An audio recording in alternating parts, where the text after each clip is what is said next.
Oh, there you go. Hey, everyone. I'm the Dr. Bob Lee from 107.5 WBLS. You are watching Open. Welcome to Open BXRX.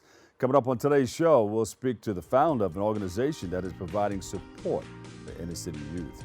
Then we'll hear from the speaker and author and founder of an organization whose book is helping multicultural women activate their best selves.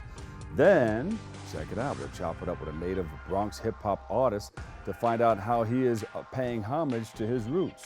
And Bobby C, he always steps into the room with the world's latest in the world of sports. And so he's gonna have that and a whole lot more. And then finally, we'll check in with a branding agency to learn about the work that they are doing with sports marketing. All of this and more coming your way. Kick off your shoes and relax your feet. Here we go now. We're open.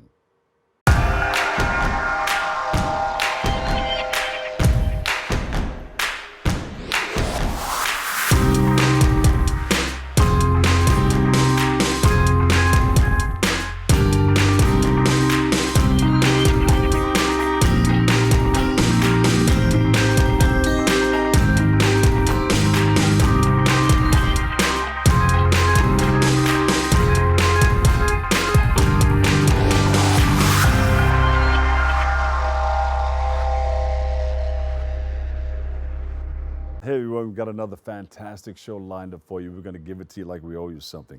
Of the Dr. Bob Lee, and you're watching Open. It's that live interactive program that brings the Bronx and New York City straight to your TV set. So stay connected to us through social media at BronxNet TV. Leading things off, our first guest is the founder of the Gyles Foundation.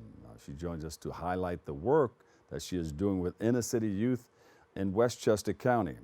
And I know she's going to expand that. She's going to want to go to 5 boroughs. She's going to want to go to the tri-state area and the whole nine.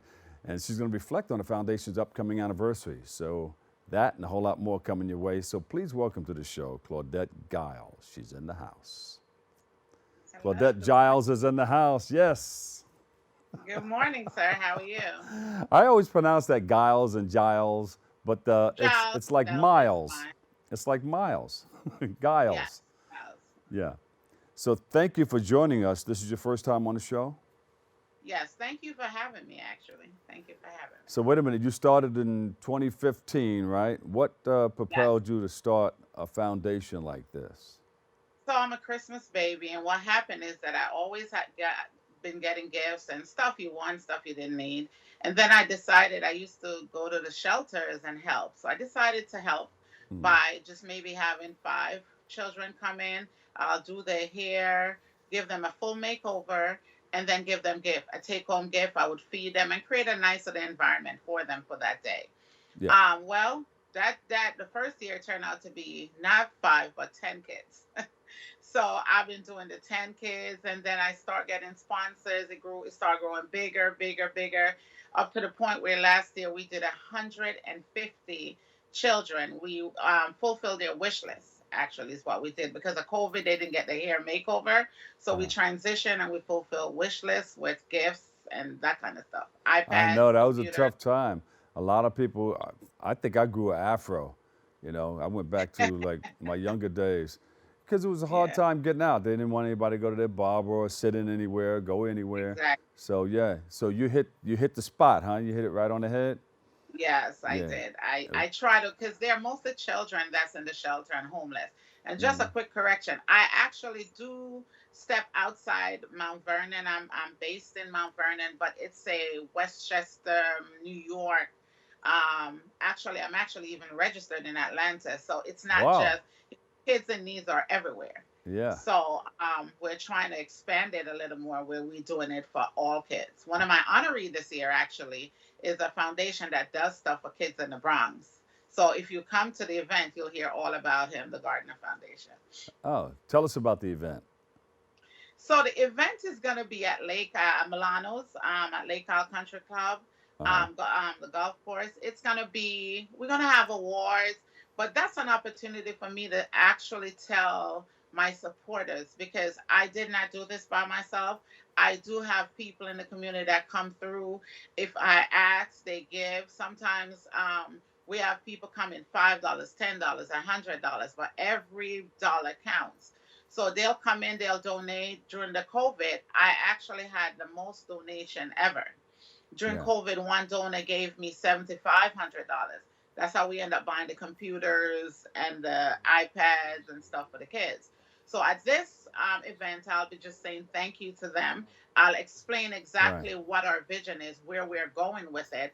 Um, What is that because we vision? started one way, but we're evolving. We even now have a space, which you'll hear about at the event. Yeah. Tell us about your vision. What's it all So about? my vision is to support. One of my vision is to support. I know we live in a world where we give, give, give, and I know for Thanksgiving I'm actually doing a big spread. And the reason I'm going to serve Thanksgiving dinner instead of giving them a bag with food is because I wanted them to have the experience. I wanted them to understand that where you are in life is not where you're actually going to be. And if somebody like Yeah. me or you or somebody else just reach a hand and help, it will help a whole lot. We're also going to provide mentorship. We're going to have people come in and speak to them. Financial literacy program. I'm working on, because if you give a man $1 and don't teach him how to spend it, I think something I saw in the Bible where it says, or somewhere, if you teach a man to fish, they will fish for a lifetime. But if you give them a fish, it will just feed them for right now. So Yeah. I'm about giving them the tools they need for lifetime. I can get with that. I like that too. So you have the turkeys and toys coming up.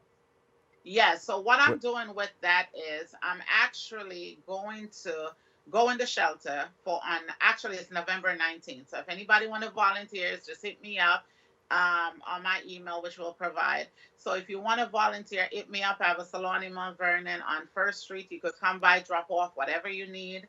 And that we also have a space. So what we're doing that day is serving them. We're having a chef comes in. We're gonna decorate the shelter. We're gonna make it feel like home, the home that they're looking for. We're going to give gifts and toys. So we go back again in December. Yeah. And those kids that are there, we get a wish list. At the event, you will see some of the family there that we've serviced. Uh huh. Um, and which is, I'm sponsoring like about 8 of them for the event that day because I want them to experience, what it feels like just to be out of your environment a Yeah. little bit. Are you doing the cooking? No, not this year. I will be hiring a chef so Uh huh. I could spend time and with the children and the family and talk about give them resources. I'm actually going to be asking different people in our community and outside of our community to come in and help us. Like one year we had the NBA cares. They came in, they provide ice cream and stuff for the kids. So, I do have a lot of people that helps and want to help. And I'm gonna tell you, Mr. Bob, that this Thanksgiving, that's gonna be my only Thanksgiving meal. I'm having it there, you hear it first. And I'm gonna sit with them. We're gonna all eat, sit around the table, eat, play games, the stuff we do at home Yeah. for Thanksgiving. I want Hmm. them to experience that. There you go. And what's the date of that again? November 19th. November 19th. And then you're coming back again in December. And then I come back again in December. And then in December, you people will be welcome to the. I actually now open or is opening a space where they could come in and do after school work. Yeah. They could come in and speak to a counselor. We're gonna have teachers there. We're gonna have social workers there. So we're trying to. I'm trying to do stuff, with the community so we could actually help the kids. So, I'm trying to set up a video gaming system, oh, gaming good, good, program. good. I like Yeah, that. so the So, boys instead of standing on the street, they could come in and play games. yeah. So we'll be asking for donation for those gaming systems. Okay. So you have a couple of different events. You have the turkeys, Yes. and then you go back again in December. Then you have a different event where you're going to teach the youngsters something. Yeah, that's an ongoing program that we're launching at the event actually. Yeah. So we're launching a program where the kids could come in. They're gonna get financial literacy program. They're gonna get help. So most people don't know that foster care goes up to 21, and a lot of our kids miss the mark because there's no one there to help them with the paperwork, or Hmm. they're just not aware. My job is gonna be to fill that gap.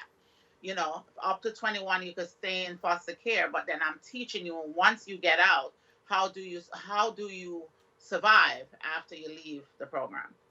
Yeah. And so tell us more about this anniversary, because we're going to come So down and crash the party, you know. yes. Oh my gosh, I can't wait to see you. Yeah, we probably need to talk about you coming and help me with the hosting. Unfortunately, I'm gonna have to be hosting, and There's nothing wrong with I that. You don't know. can It's do gonna it. be waterworks because it's very emotional, but it's gonna be fun. We're gonna have dancing, food, wine, drinks. Um, we're gonna have awards being given out, but it's not gonna be your typical award ceremony where you go, Uh-huh. oh, such and such, such and such, such. It's gonna be fun. It's gonna be inviting. We're gonna have raffles and surprises. We're gonna have some good things up. We have some little MBA items we're gonna Mm. give away. I can't And really I give heard you away were what's giving on away a brand new. I heard you were the giving away a board right brand now, new but car. No, say that again. I heard you were giving away a brand new car. Is that Oh true? my Lord, thank you, thank you. You're donating us a car. Are you? No, I heard you were giving one away. We didn't say anything. I You heard never that. know, I was though. just messing Hey, with you. you never know. It may come to you. No problem. But we will be donating a car soon. We may have a television. We're gonna have some fun stuff, and it's The gonna be car will a be good on time. TV, You get a chance to right? do something good. But thank You you. know, you're buying a ticket, you're having a good time, but the ticket you Yeah, buy, the yeah. tickets are $150. But for That's that good. $150, I'm feeding you, I'm entertaining you, and you're giving back to a child. Thank It's you, gonna thank a you, child thank you. Thank you protected. for all that you do. Thank you for serving our community. We really, really appreciate all the work that you guys are doing. Is this all on your website, all on social media? Yes, it's all on social media. Essence of Beauty NYC or the Gyles Foundation. Say it again. Say it again. Essence of Beauty NYC. You'll see some of my posts in there or on Facebook at thegylesfoundation.com. We're working on our website because we're trying to launch it right at the event. So there's a lot of good stuff coming up. So stay tuned. Thank you, Mr. Lee. Thank you so much for taking the time to There speak you with me go. today. Claudette, thank you. Claudette Gyles, founder, Yes. the Gyles Foundation. We appreciate you. Thank you so much. Thank you for having me, sir. See All you right. soon. See See you you on soon. the 30th of October. We'll check it out. All right, we'll take a quick break right here. We got more open coming up next.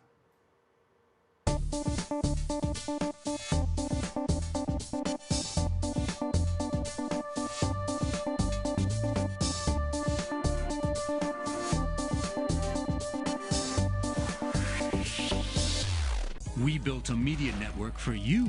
BronxNet TV Come learn in your new state-of-the-art studios at Lehman College. at Mercy College. And coming soon to the South Bronx in the Hub. Inspire with your stories, culture, history. Your Bronx on BronxNet. Engage with us. Connect with us at your channels and at bronxnet.tv.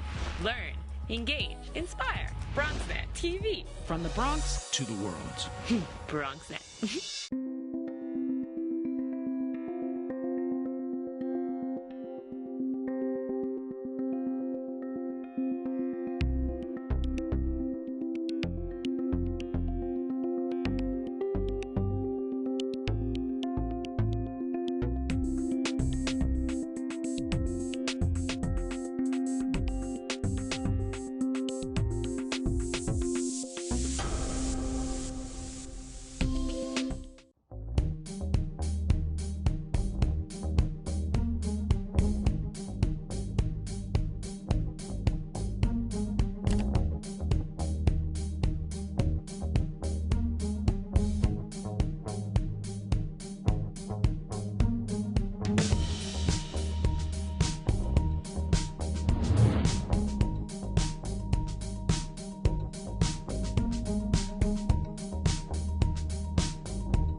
And welcome back. You know, our next guest is the founder of H.E.R.A.C.T. and the author of H.E.R.A.C.T. Activate Your Power, Unlock Your Potential, Fulfill Your Purpose. And she sits with us today to speak about the wonderful book that she has out, helping to empower multicultural women in business and in life. Please welcome to the show, Dr. Merary Simeon. Doctor, welcome. Thank you. Thank you for having me today. Welcome to the show. We really, really appreciate the work that you're doing and everything that you're doing in our community because we hear about you And when we hear about you, we make phone calls. And our producer said, you know what, you're a good person to put on and find out more about what's going on in our community and the work that you're doing. Thank you. Tell us a little bit more about yourself and this wonderful work that you have stepped into. Yeah, no, absolutely. So my name is Dr. Merary Simeon. I am an executive, but most important, I'm an activator of talent, creating a world where multicultural women in positions of power are the norm. And that's really how H.E.R.A.C.T. was born, because I believe we each have a gift that just has been untapped. And that really led me to the research and H.E.R.A.C.T. But there was a spark. What was that spark? What propelled you to activate this H.E.R.A.C.T.? You know, there were two things. One, I grew up not having mentors or women that looked like me. That was number one. So I always wanted to create what I wanted to see in this world. So I decided to go for my doctorate.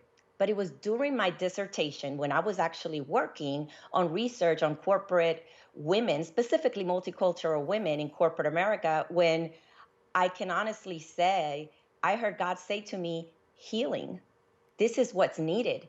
The women already have the power within them. But if we are not healed, we cannot activate it the way that it needs to be. And so I changed everything and just did significant research on this topic to bring it to life to women all around the world. And God gave you 2 feet. You put one foot in front of the other and step to what you do. What are the 6 steps that you have come up with to activate this and to activate the best selves, women's best selves? Yes, no, absolutely. So H.E.R.A.C.T. illuminates 6 steps that may be holding you back from achieving your best self. Yeah. And the first one starts with H. It's healing. It begins with forgiveness. And one of the things that I found through my research is that forgiveness is essential for you to really activate your power.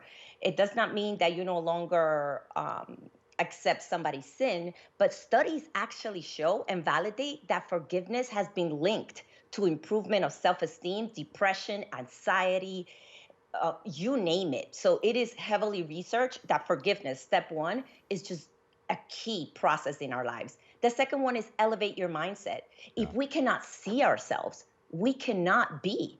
And there are many times that we're waiting to see somebody that looks like us do things in life. And the reality is that someone may be you. That someone may be me. Yeah. So elevating our mindset and really use imagination, which is a power that we all have, is critical. Respecting yourself, that's the R. For me, it's about respecting who we are, respecting our values. In a culture that if we're not all thinking alike, you get canceled, it is so critical for you to have values to move you forward and achieve, right? You have to take action. At the end of the day, you have gifts, but if you don't take action, you can't move forward. And then confidence. Confidence begins with being aware of those triggers that bring your confidence down so that you can remind yourself of your resilience and the power that lives in you. And then the final step is transformation. It begins with you. I can give you all the tools in the world, but if you don't take that first step, the transformation doesn't begin. That's right. How has your faith in God helped you to move you in a direction that you need to move into? Yes. Well, I lived H.E.R.A.C.T. And if you read through the stories, it was through my faith in God at age 38 that changed my life. Mm-hmm. It was through healing and forgiveness and elevating my mindset. But the transformational piece, the catalyst in all of it was my relationship with God. You see, many times we look for men to provide us and to give us that answer when it is already within us. The Holy Spirit is living with us and we already have that. We just have to tap into it. So I can tell you that ever since I gave my life to Christ at 38 years old, I have accomplished more than I did my first 38 years of life, whether that was as an executive in corporate America or just as a woman in the community. Let's talk about your book, because God has helped you with that too. What has the response been with your brand new book?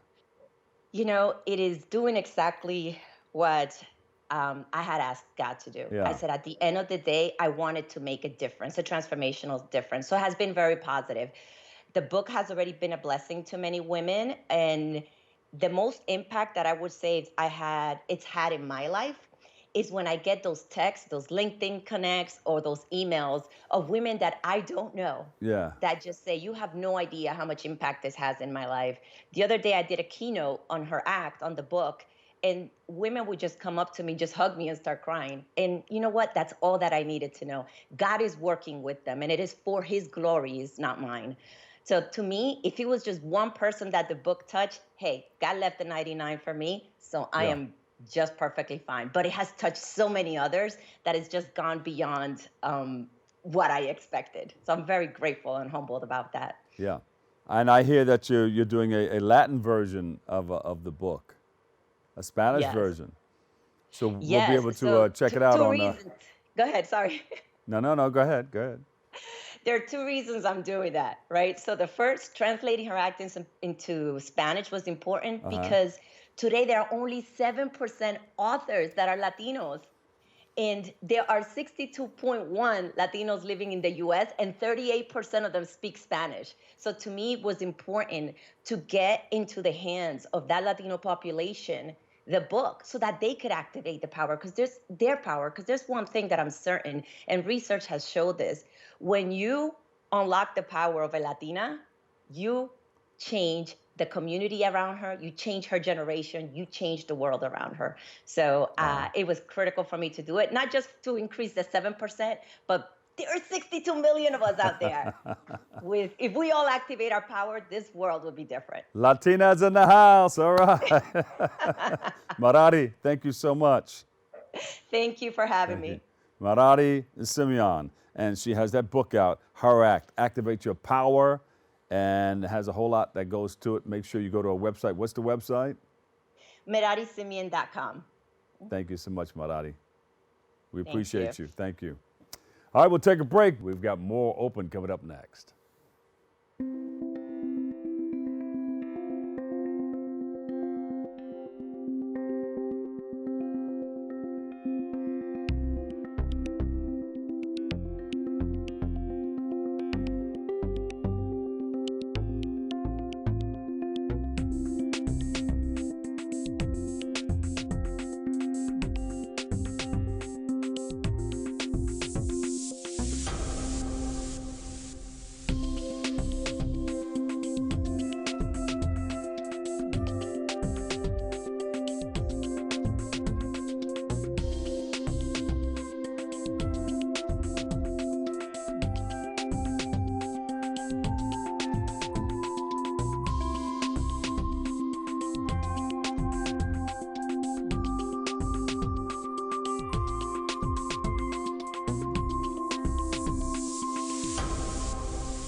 And welcome back. Here we go again. Hey, we have a fantastic guest. He's a Latin hip-hop recording artist who is originally from the Bronx. Now, he joins us to speak about the release of his first English-Latin crossover album, Suave Ramón, his rise in the music industry, and much, much more. We're going to be talking about it, so please welcome to the show, Ray Pearson. Ray, welcome. Thank you. Thank you for having me. So wait a minute. How did you get into this game, this hip-hop game, the rap game? Talk about it. Hip hop is always in my house. It's in my blood. My father was rapping when he was in his teen years. The Grand Wizard Kid C. So it took some time for me to finally like snap out of it and actually like get into music. But as growing up, Run DMC, Curtis Blow, Bambaataa, you name it, like the Fugees, every hip hop was always in my house, so it's not like it was nothing new to me. Um, and once I got a dose of Big Pun and Eminem, it was like, oh my God, you can actually be this good. And then from there, I put the pen to work. Yeah. So you're rapping both in English and in Spanish? Well, on the album, I say a few things in Spanish, not full blown 100%. Yeah. I just wanted to bring that old school feeling, the Beat Nuts, Big Pun, Terror Squad. I wanted to imply that type of Latin into the hip hop I was doing. Yeah. Those were some of your favorite artists? Some of the people that inspired you Um, growing up? yeah, tapping into the Latin hip hop side. Dumb, Bodega Bam, Snow the Product. There's a few more Latin artists that I was really like paying attention to. I do enjoy their music. To answer your question, I wouldn't necessarily put them in the artists who inspired me, but they definitely played a part inspiring the sound on Suave Ramon. What does that say behind you? Quarantine and rap? Quarantine and Rap, yeah, that was the name of my podcast. There you go. All right. So wait a minute. You have a podcast. When did you start the podcast? During when During the COVID pandemic. went into effect. Yeah. So we can go on and check it out. Where can we go? It's you can go to itsraypearson.com. Um, the audio is on all digital streaming platforms, podcast streaming platforms. The video content is on my YouTube channel, youtube.com / Ray Pearson. You can definitely check it out there. I interviewed Big Pun Son. I've interviewed Sky Zoo, Mala Rains from the Bronx. I interviewed quite a few artists. There you go. And wait a minute. You opened up for a number of artists too. Talk about that. Yes. I've opened up for Styles P. I've opened up for Tony Touch, PMD of PMD, Joel Ortiz. So some magical moments. So look at that. You're getting your feet wet pretty nicely. Look at it. And you got a few awards under your belt.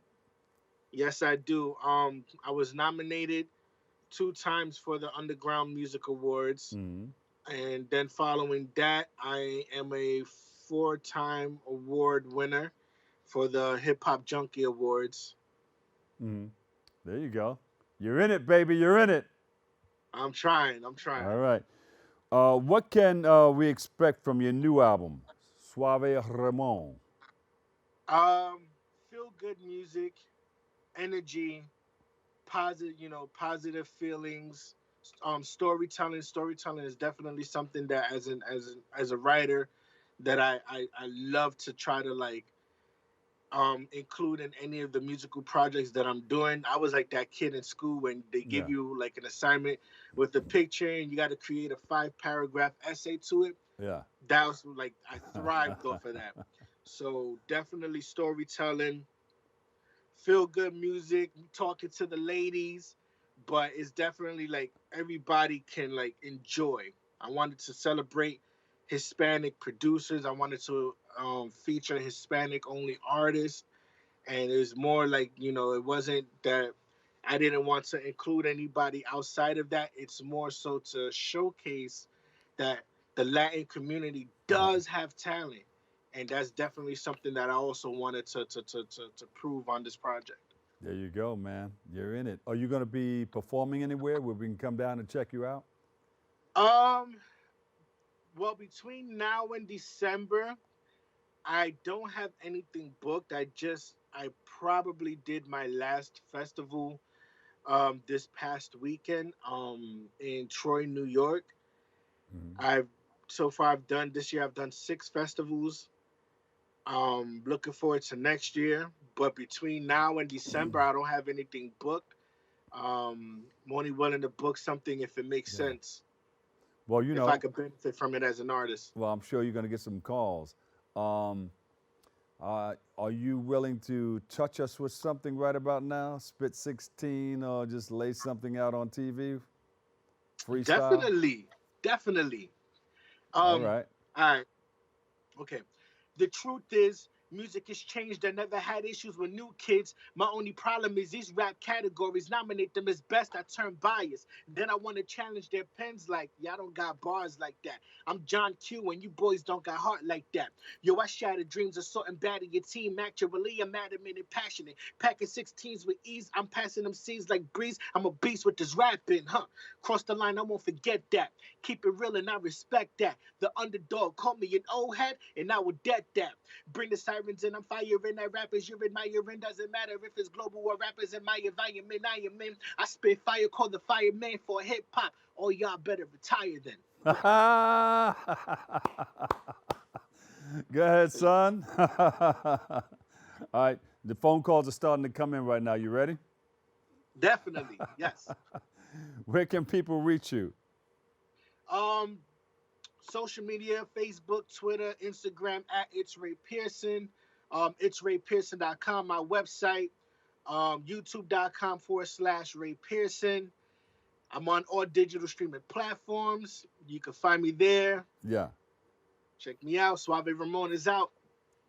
Suave Ramón. Now, wait a minute. How long did it take you to put that album or that song together, Suave Ramón?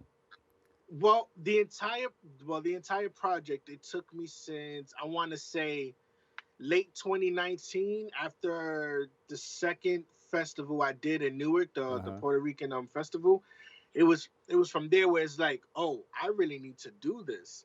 And then from there, then 2020 came, and that was like a whole thing with the pandemic hitting, and then it left me at like, it was like, I don't know what to do because I was gearing up for another project, and it was like, what do I do now? Then from there, just like, I need to start kicking this into full gear and really write for this project. And then it dropped this year. I want to say since about late 2019. Yeah, but it wasn't easy. You went through a whole lot. No, it definitely wasn't, because it's production, not so much the production, because I already had my vision set on the sound I wanted, the energy I wanted. It was the features.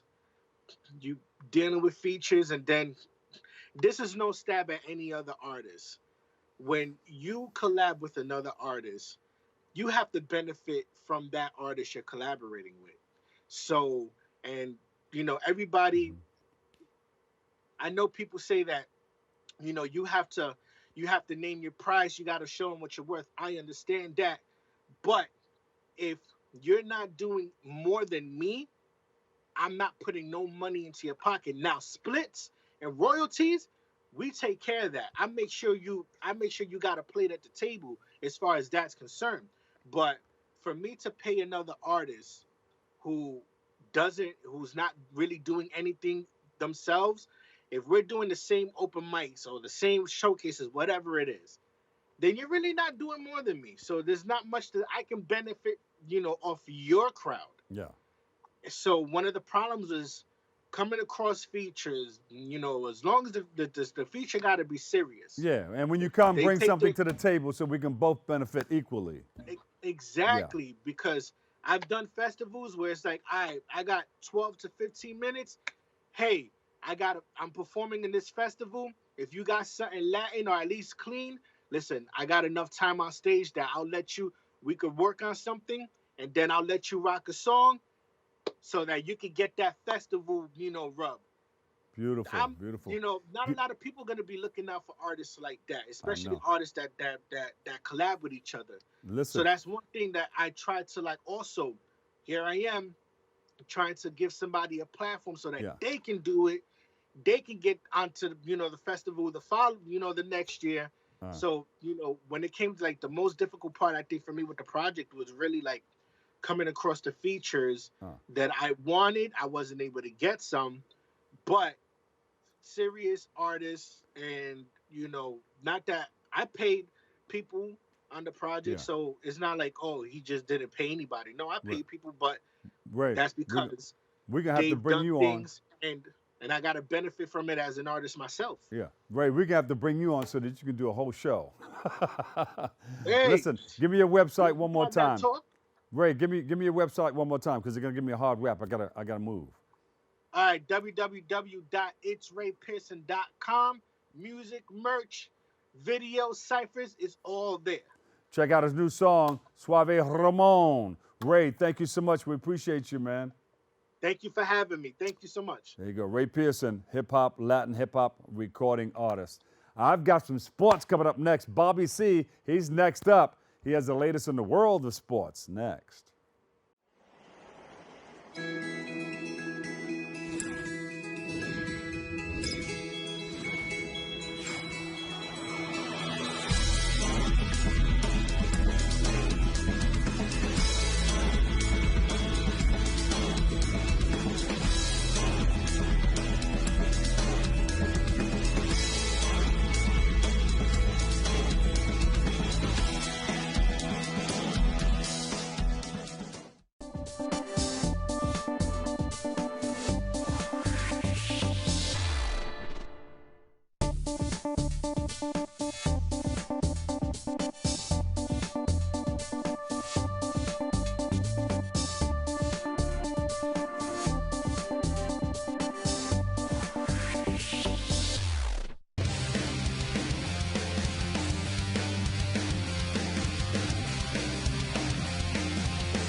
morning, Bronxites. It's that time again for our look at sports. Let's begin with our defending champions from the BX. That takes us out to the soccer field and the latest from New York City Football Club. New York City FC gave Major League Soccer observers ample reason to discount their MLS Cup title defense in August and the month of September, sliding into a 1-6-2 tailspin after the summer departures of their head coach and star striker. Beating Orlando recently, combined with their 2-0 Hudson River Derby win over the New York Red Bulls just before the international window, gives City hope and conjures up comparisons to the dramatic autumn surge that powered their dash to the MLS Cup in 2021. 7 straight postseason appearances for NYCFC. We'll stick with NYCFC for our Turn Back the Clock feature this morning. Let's hop in our time machine once again and relive the club's first ever game at Yankee Stadium, March 15th, 2015. This is Bobby C. reporting from Yankee Stadium, where the historic opener for the New York City Football Club did not disappoint.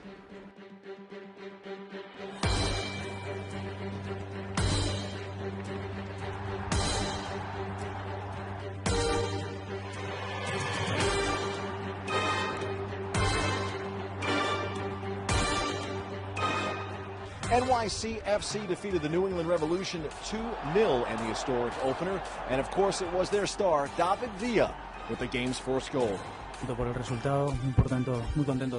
very pleased with the performance today. Obviously we are growing, we're still growing because as a new team, but we are delighted. We scored 2 goals. We could have scored some more goals in the second half. And I would like to take this opportunity to thank the fans publicly in a cold day like this to give us the support that they gave us. It was a nervous moment, I think, for me to not know what the fans would be like here, to meet them for the very first time, and I couldn't be more happy with the support that we had and with the atmosphere in the stadium and the job that the Yankees did to welcome us in for what I think was a good show. Patrick Mullins put the icing on the cake in the second half with the game's second goal. My job is to make sure I'm on the right end of that and put it away, and tonight's about NYCFC and what we're about as a club, and I just hope I can keep doing that moving forward. That's all I really am caring about. All the buzz in the post-game in the locker room, of course, was playing at the historic site of the New York Yankees. In soccer, the 12th man, as we call him, it helps so much, and in the second half, we hear them chant and want more, so we loosen up and we play some good soccer out there. It's been a great home for the Yankees, and you're wondering how it's going to be our home, and I thought it was really special to see how the fans made it that, and like I said, I think the presence was right tonight.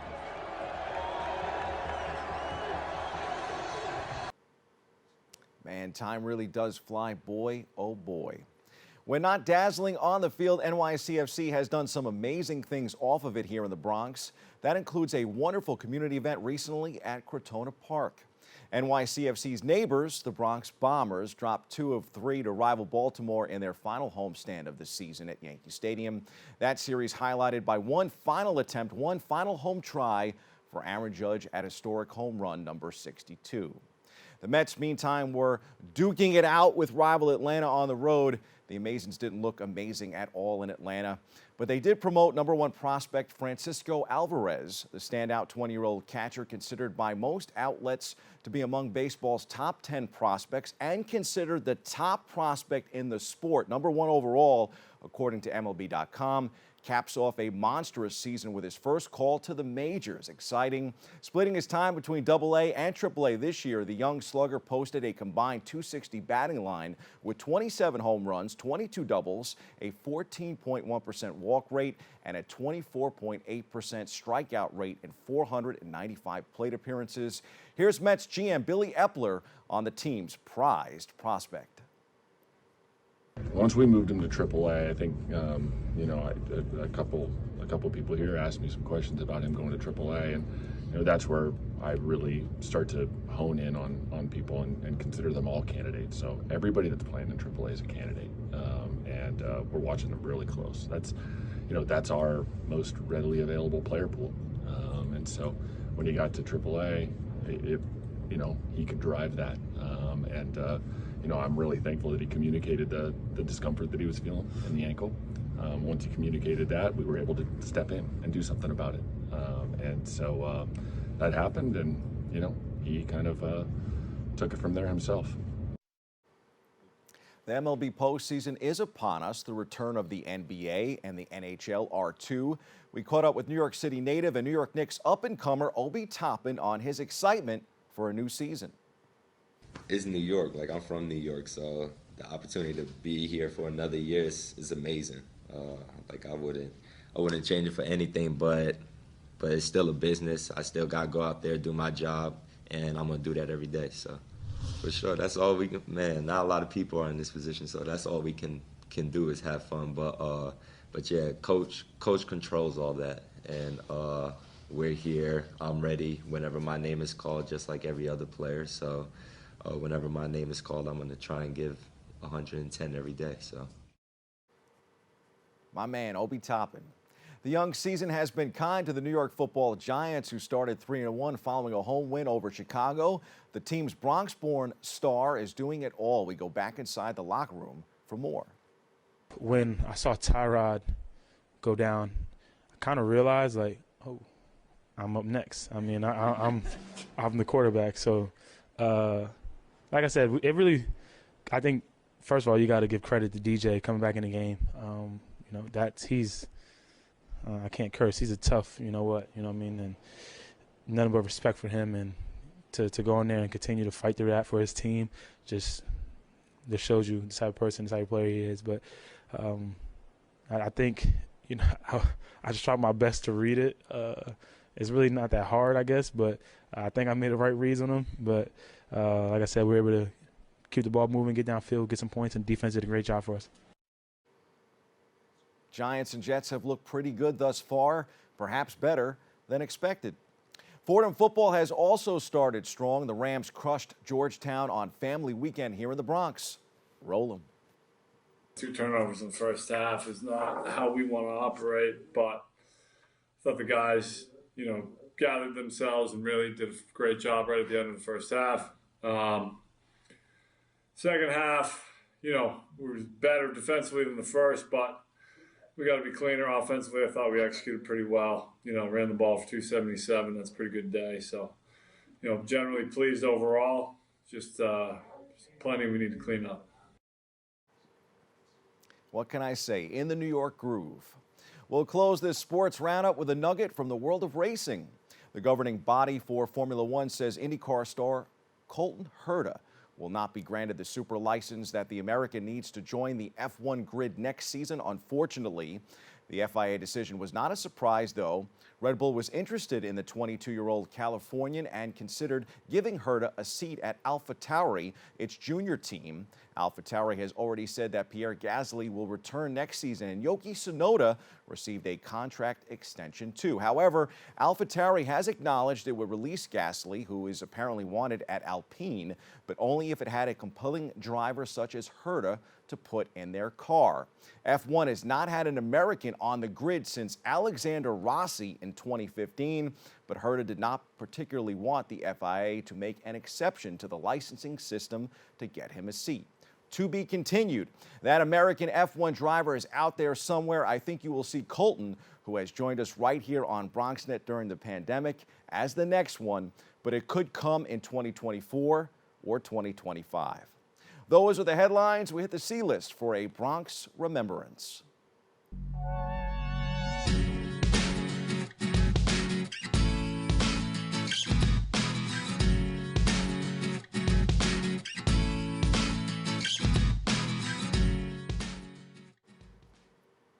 I was saddened to hear the passing of former Yankee Hector Lopez.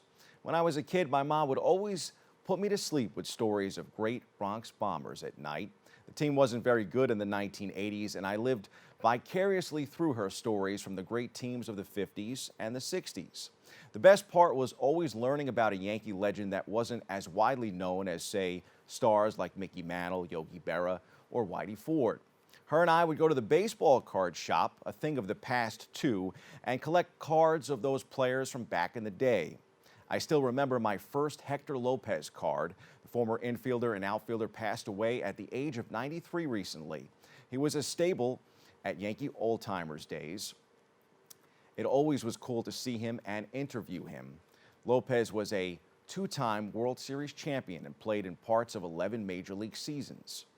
A native of Panama, he began his professional career in 1952. He played 3 years in the athletics farm system before reaching the big leagues in May of 1955. That marked the first of 4+ seasons with the franchise back when it played in Kansas City.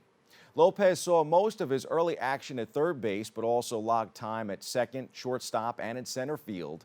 He was a solid hitter immediately in the bigs, hitting at least .273 in each of his first 3 major league seasons and getting into double digits in homers 5 straight years.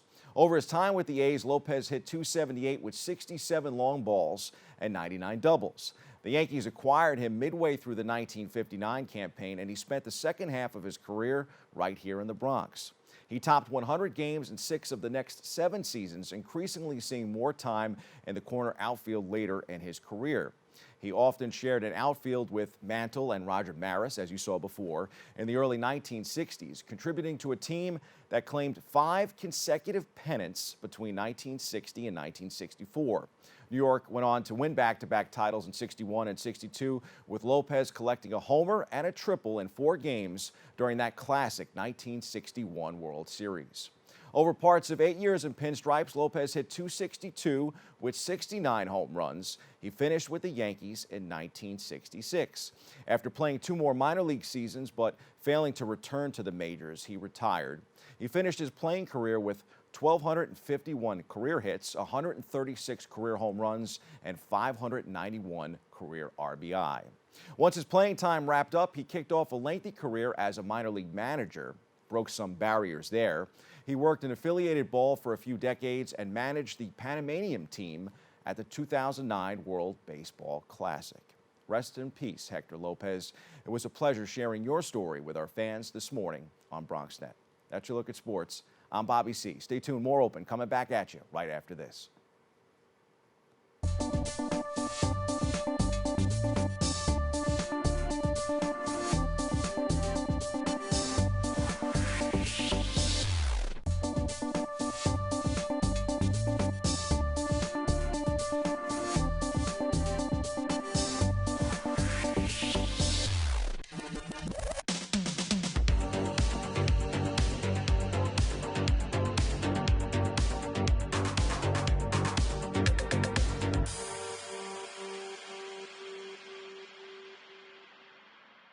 And welcome back. How are you? How you feeling? I hope all is well. I'm the Dr. Bob Lee from 107.5 WBLS, and you are watching Open. Thank you for tuning in. Thank you for checking it out, and thank you for letting us share in this space and time with you. Our next guest is CEO of the Design and Branding Company.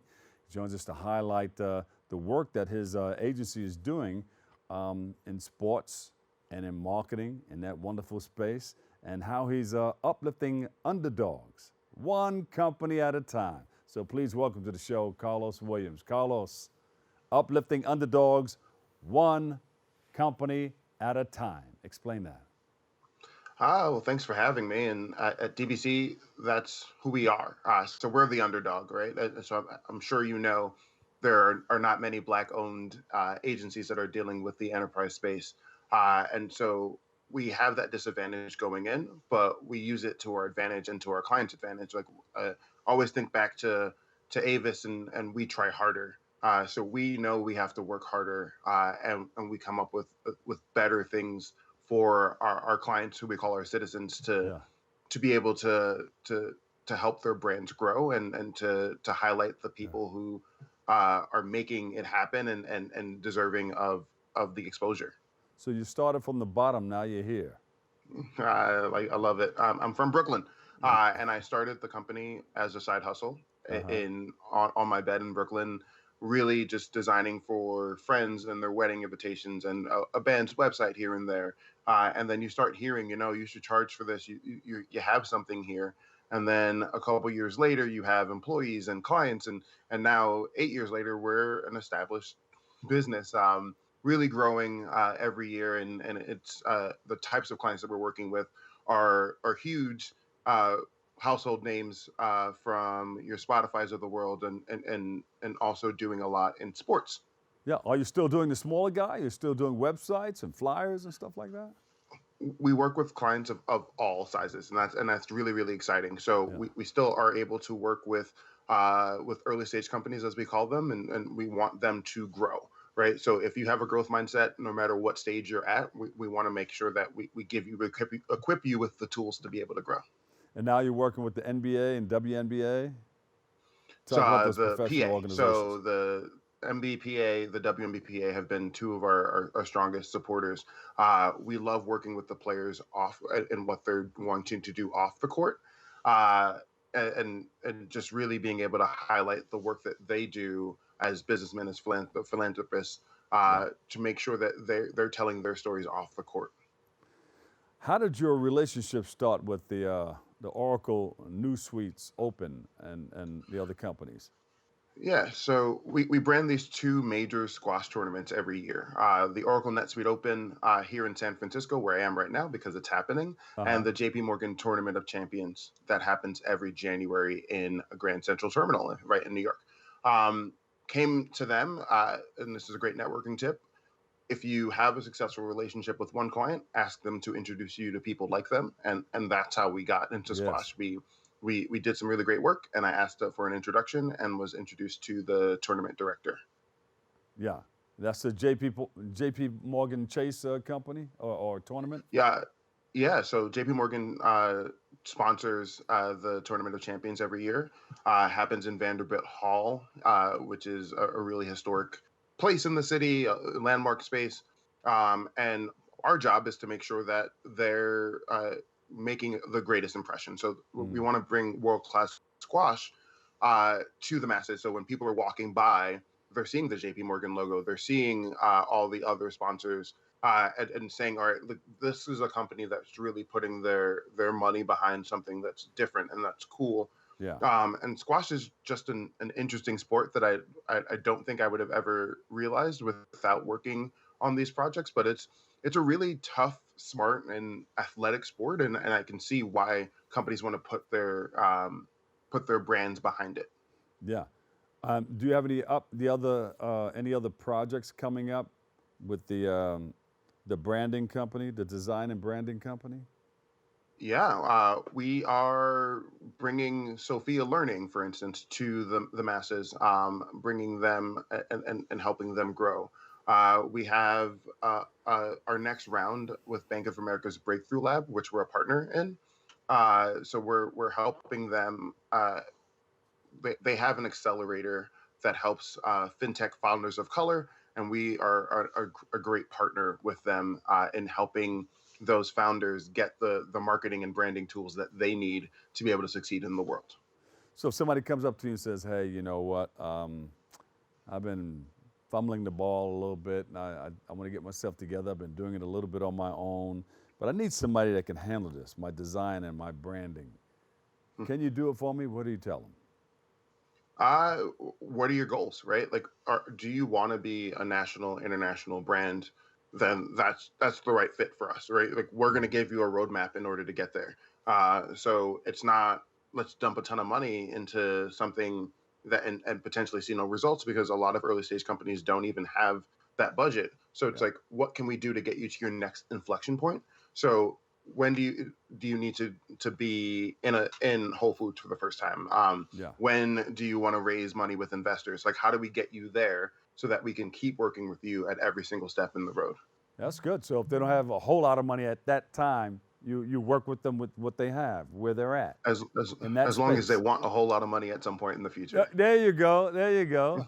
You're moving from position to position. Let's go to the next position. I want to make this kind of money. So can you help get me? This is what I have right now, but can you help me get to this level so I can reach this level? Exactly. So we want to make sure that we're giving them, we're equipping them with the right tools that they can do a lot of these things themselves, right? Yes. We don't want to force our citizens to be overly reliant on us. So we want to make sure that we do this project, we get you to the next place. I get it. And then when you have that next step and that increased revenue or that investment, all right, how do we get you to the next place and how do we help you scale? So we're always looking to scale our business and scale their businesses so that they are creating jobs. They're putting money in the right people's pockets and in many cases creating generational wealth. And so we're always looking for that underdog, like that needs that opportunity, and let's help them push it and keep going. Yeah. What are some of the ball players doing? What do they come to you with? What do they need? What do they need? What do they want? So we worked a lot with the MBPA Foundation, and they are awesome, right?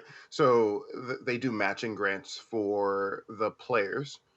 So if a player has an initiative in their hometown, the foundation's available to match their grant, to give them a grant to match their donation, so that they multiply the effort.